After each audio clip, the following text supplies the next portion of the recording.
Assalamualaikum warahmatullahi wabarakatuh. Halo semua, perkenalkan nama saya Fera Nafisa Indasyah. Saya siswi dari kelas 10 MA Nurul Iman. Tujuan saya membuat video ini untuk memenuhi tugas sosiologi dari Ibu Rina.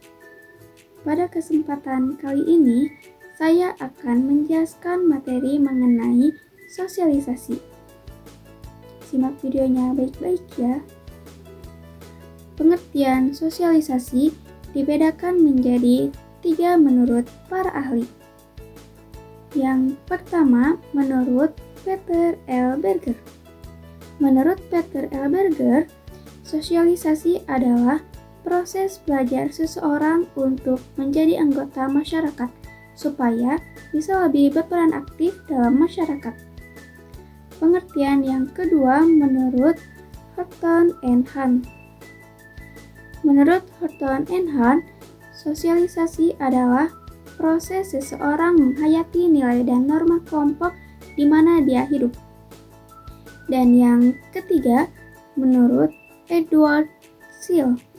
Menurut Edward Seal, sosialisasi adalah proses belajar seseorang seumur hidup yang dijalani sebagai anggota kelompok dan masyarakat melalui pembelajaran kebudayaan. Selanjutnya ada tujuan sosialisasi. Tujuan sosialisasi ada 7. Ke-1, untuk mengetahui nilai dan norma yang berlaku di masyarakat. Kedua, untuk mengetahui lingkungan sosial budaya. Yang ketiga, untuk mengendalikan fungsi organik. Keempat, menambah kemampuan berkomunikasi secara efektif dan efisien. Kelima, memberikan keterampilan yang dibutuhkan individu dalam kehidupan di tengah masyarakat. Keenam, menanamkan nilai kepercayaan yang telah ada di masyarakat. Contohnya, agama, etika, moral, dan sebagainya. Dan yang ketujuh yaitu membantu individu untuk mengenal identitas dirinya. Penjelasan selanjutnya ada jenis-jenis sosialisasi. Sosialisasi ada 2 jenis, yaitu sosialisasi primer dan sosialisasi sekunder. Sosialisasi primer adalah proses belajar seorang anak yang pertama kali dalam kehidupannya diajarkan hal-hal yang mendasar, yaitu oleh keluarganya. Sosialisasi sekunder. Sosialisasi sekunder adalah proses belajar lanjutan seseorang setelah keluarganya, yaitu teman bermain, sekolah, dan tempat kerjanya. Sosialisasi sekunder mempunyai 2 proses. Yang pertama ada resosialisasi dan yang kedua ada desosialisasi.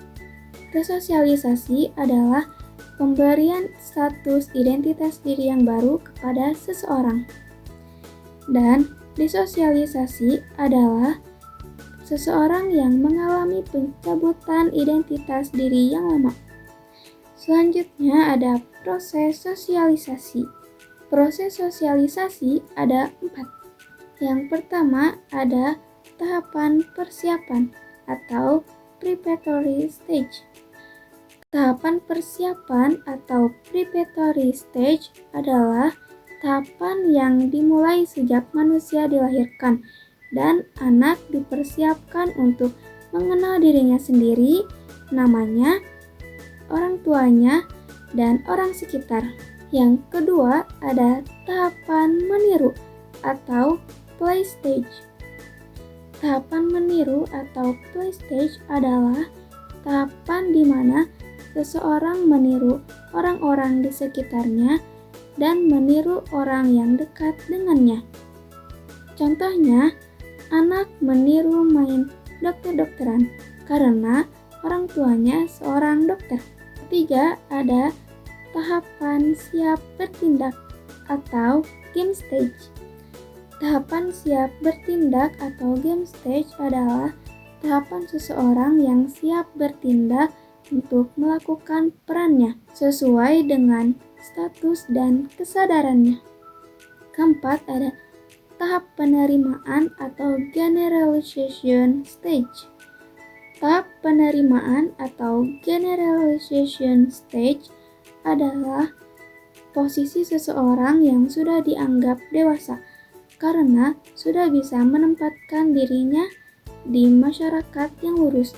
Contohnya, orang yang kerja di kantoran. Ada juga agen-agen sosialisasi. Agen-agen sosialisasi ada 5.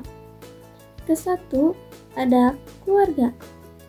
Seorang anak pertama kali diajarkan atau belajar hal yang mendasar dan akan membentuk kepribadian seseorang. Contohnya, belajar jalan, belajar bicara, agama, etika, dan lain-lain. Kedua, ada teman sebaya atau peer group.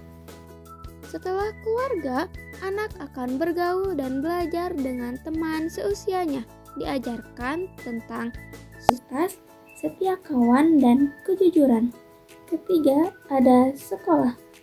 Seorang anak diajarkan tentang ilmu pengetahuan, tanggung jawab, disiplin, organisasi, dan lain-lain. 4, ada lingkungan kerja atau masyarakat. Hasil dari belajar di sekolah, keluarga, pembelajaran dengan teman akan diterapkan di dunia baru, yaitu dunia kerja. 5, ada media massa. Proses belajar seorang anak tentang tontonan, hiburan, berita, pengetahuan, dan lain-lain akan mempengaruhi kepribadiannya. Penjelasan selanjutnya ada tipe-tipe sosialisasi. Tipe-tipe sosialisasi ada 2, yaitu sosialisasi formal dan sosialisasi informal. 1. Sosialisasi formal. Sosialisasi formal adalah proses belajar individu oleh lembaga yang berwenang. Contohnya, lembaga pendidikan dan lembaga militer. 2. Sosialisasi informal. Sosialisasi informal adalah proses belajar seorang individu oleh masyarakat. Contohnya, kursus komputer, kursus menjahit, dan sepak bola. Ada juga pola-pola sosialisasi. Metode pengajaran atau pembelajaran sosialisasi ada 2. Yang pertama ada pola refresif. Pola refresif adalah metode atau pembelajaran pola yang penekanan kepatuhan terhadap seorang anak kepada agen. Komunikasi lebih cenderung dengan satu arah. Pola pengajarannya dengan pemerintah. Seorang anak tidak dikasih kesempatan untuk bicara. Ciri yang menonjolnya adalah diberikan hukuman apabila melakukan kesalahan. Yang kedua ada pola pasifipatosis. Pola pasifipatosis ini di mana seorang anak bisa berkomunikasi dengan 2 arah dan anaknya sendiri bisa menyampaikan pendapatnya. Metode ini dengan ciri memberikan imbalan bila melakukan kebaikan atau prestasi. Nah, penjelasan selanjutnya ada materi sosialisasi sebagai pembentuk kepribadian. Pengertian kepribadian menurut para ahli ada 3. Pertama, menurut Rochuk and Warren. Menurut Rochuk and Warren, kepribadian adalah organisasi faktor biologis, psikologis, dan sosiologis yang mendasari seorang individu berperilaku. Yang kedua, menurut Theodore R. Newcomb. Menurut Theodore R. Newcomb, kepribadian adalah organisasi sikap yang dimiliki seseorang sebagai latar belakang terhadap perilaku. Yang ketiga, menurut Yinger. Menurut Yinger, kepribadian adalah perilaku seorang diri individu dengan sistem kecenderungan tertentu yang berinteraksi dengan serangkaian situasi. Ada juga faktor-faktor pembentuk kepribadian. Faktor-faktor membentuk kepribadian ada 5. Yang ke-1 ada faktor biologis. Faktor biologis adalah karakter yang diperoleh berdasarkan keturunan dari orang tuanya. Misalnya, bakat, tinggi badan, golongan darah, penyakit bawaan, atau kepintaran. Yang kedua ada faktor lingkungan fisik. Faktor lingkungan fisik adalah tempat keadaan alam di mana dia tinggal akan mempengaruhi kepribadiannya. Yang ketiga ada faktor kebudayaan. Faktor kebudayaan adalah kebiasaan yang biasa dilakukan oleh sekelompok orang atau orang terdekat di mana dia tinggal. Contohnya, kebiasaan merokok dan kebiasaan berbicara kasar. Yang keempat ada faktor pengalaman kelompok. Faktor pengalaman kelompok adalah keadaan di mana seseorang hidup, di mana dia tinggal, dan dengan siapa dia bergaul. Contohnya, keluarga dan teman sebaya. Kelima, ada pengalaman unik. Pengalaman unik adalah pengalaman yang dilalui seseorang di masa lalu atau yang sedang dijalani. Keadaannya akan berbeda dengan pengalaman orang lain. Pengalaman unik ini akan mempengaruhi kepribadian seseorang. Cukup sekian penjelasan materi mengenai sosialisasi dari saya. Mohon maaf apabila ada kesalahan dalam pengucapan kata.